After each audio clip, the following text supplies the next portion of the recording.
I've been a long time fan of Payday now, for about 5ish years give or take, and like most, I started with 2 and have been looking forward to 3 for ages. I bought Payday 3 on launch and I gave it a chance, I really did. I unlocked all the guns, played all the heists a ton, and I really enjoyed 3 at launch. Despite its flaws, I was excited for more.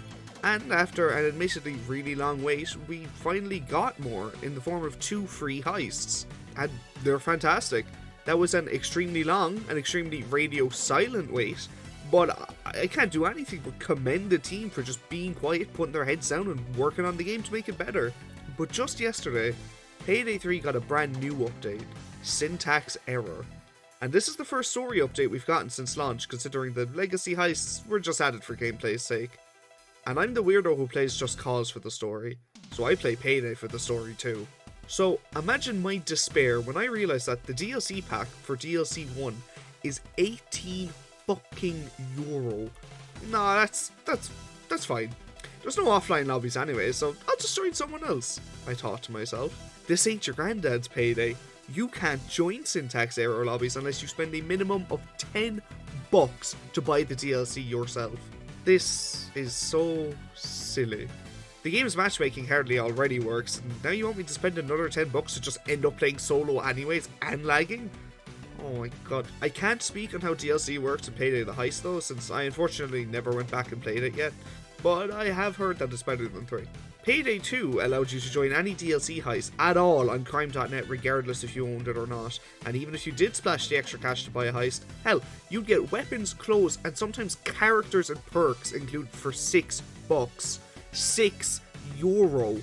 Not here though. For an €18 pack, you get 1 heist, 3 completely generic and unnotable guns, no new heister even for that price, 3 ugly masks and 4 ugly outfits. I do like the Junji Ito mask, but it is not worth €4. The outfits are pretty ugly, but that's nothing new with the game. There's a reason I only ever use the default clothes. And I really wish I could talk more about the guns, but I'm not spending €6 on stuff that should be free. And that even if I did buy them, I need to grind endlessly doing the same heist over and over and over and over, Red Rover roll me over, just to get some attachments. It's just the fact that I can't play it unless I personally know someone who already owns this already badly selling game. It's just really the kick in the teeth I don't deserve as a loyal fan. You know, God forbid I decided to buy the base edition at launch because I didn't care about any fancy cosmetics, and now I have to pay through the ass for new content in an already content lacking game. And I mean that. All the stuff you're seeing on screen in my gameplay footage, the character heads beside health, the damage numbers and health bars, the kill counts, those are all mods made by the community. None of these are in the base game. And I know that was the same in Payday 2 when everyone used custom HUDs, but at least the default HUD had character to it and told you more. Now, I don't want to kick Starbreeze while they're down or bandwagon and be like, oh, Payday 2's better, but I need to give my 2 cents on this because this isn't a one-off thing. This is one of 4 heists for year 1 of the game. What does that mean? It means that if by the end of the year I want to play the new Bad Apple storyline, I will need to spend €40 minimum, the retail price of the fucking game, just for the heists alone. No new weapons and no new cosmetics.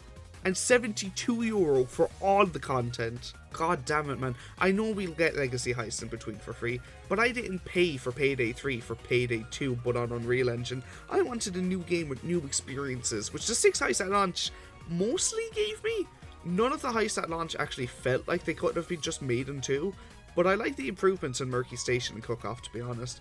Can't speak on Syntax though, and I know they quote-unquote fixed the leveling last update as well, so now you don't have to grind challenges to level up like I did. But a €40 game that charges €18 for DLC that needs primarily challenges to level up, and the challenge viewer still isn't fixed or has a working search bar. But there is a mod for that. It just makes me depressed. I adore Payday 3. I had a blast with this game at launch. My go-to way to unwind from life lately has literally just been play Payday 3 on my main monitor and watch One Piece on my second.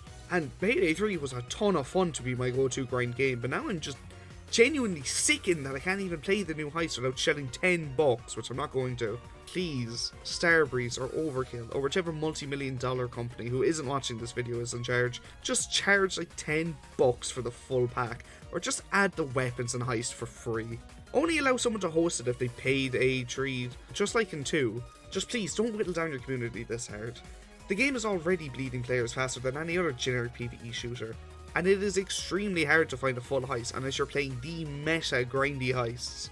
Don't separate what little bit of the fan base is already left. It just came out like 3 or 4 months ago. And if for some reason you were contemplating buying this pack, go buy Red Dead instead. I've been addicted to that game so hard lately, it's insane. Well, let me have a rule and a saw and a board and I'll cut it.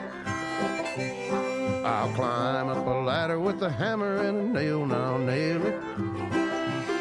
Well, we worked so hard to build a little house together. In the snow or the rain or the ice cold wind, whenever